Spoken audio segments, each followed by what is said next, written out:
BRS working president KTR Bathukamma Ramzan Christmas కు సిరిసిల్ల చీరలు కానుక ఇచ్చామని దీని ద్వారా నేతన్నలకు ఉపాధి దొరికిందన్నారు.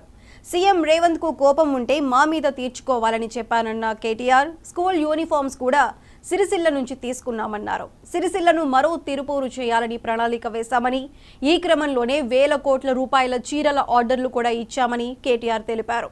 బతుకమ్మ చీరల కుంభకోణమన్నారు. ఏం తేల్చారని కాంగ్రెస్ ప్రభుత్వాన్ని కేటీఆర్ ప్రశ్నించారు.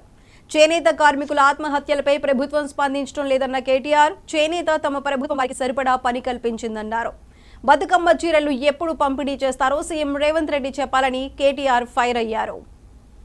లేదా ఆలోచించమని చెప్పి ముఖ్యమంత్రిని కోరుతా ఉన్నాం. అదే మాదిరిగా సిరిసిల్లలో ఒక నేతన్నలే కాదు అందరూ ఇబ్బంది పడతా ఉన్నారు. చాలా విచిత్రమైన పరిస్థితి. ఇక్కడ అధికారులు కూడా కాంగ్రెస్ పార్టీ నాయకుల్లాగా కాంగ్రెస్ పార్టీ కార్యకర్తల్లాగా అత్యుత్సాహాన్ని ప్రదర్శిస్తూ అడ్డగోలు జమాబందీ వ్యవహారం చేస్తా ఉన్నారు. మొన్నటికి మొన్న 54 రేషన్ దుకాణాలు ఇక్కడ మా గతంలో ప్రభుత్వం ఉన్నప్పుడు కొత్త రేషన్ దుకాణాలు పెట్టినాం. చిన్న చిన్న పల్లెలలో పోతిరెడ్డి పల్లె లాంటి చిన్న పల్లెలో పెట్టినాం. రాగట్ల పల్లె లాంటి చిన్న పల్లెల కొత్త గ్రామ పంచాయతీ చేసి అక్కడనే మళ్ళీ వాళ్ళు ఇంకో పక్క ఊరికి పెద్ద ఊరికి పోయి అక్కర లేకుండా ఆడనే దుకాణం పెట్టినాం. దుకాణం పెట్టి ఏం చేసినాం, మేము స్థానికంగా ఉండే మహిళా సంఘానికి అప్పచెప్పినాం.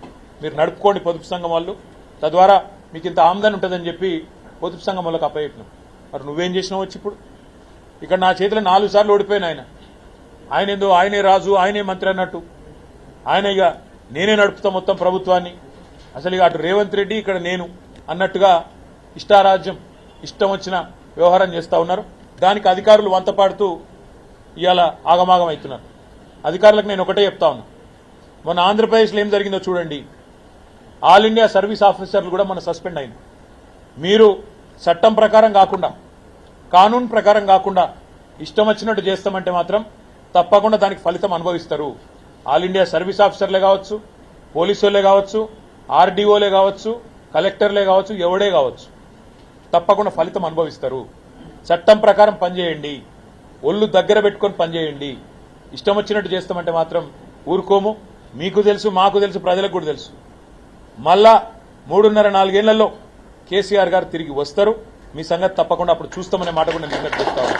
అయితే ఇక్కడ ఒక మాట నేను అడుగుతా ఉన్నా, ఇక్కడ కలెక్టర్ని ఆర్డీఓని 54 దుకాణాలకు దరఖాస్తులు పిలిచి 480 మంది పైసలు కట్టి మరీ దరఖాస్తు చేసుకున్నారు. ఆరోపణలు వస్తున్నాయి. స్వయంగా కాంగ్రెస్ నాయకులే ఆరోపిస్తున్నారు, మేము కూడా కాదు.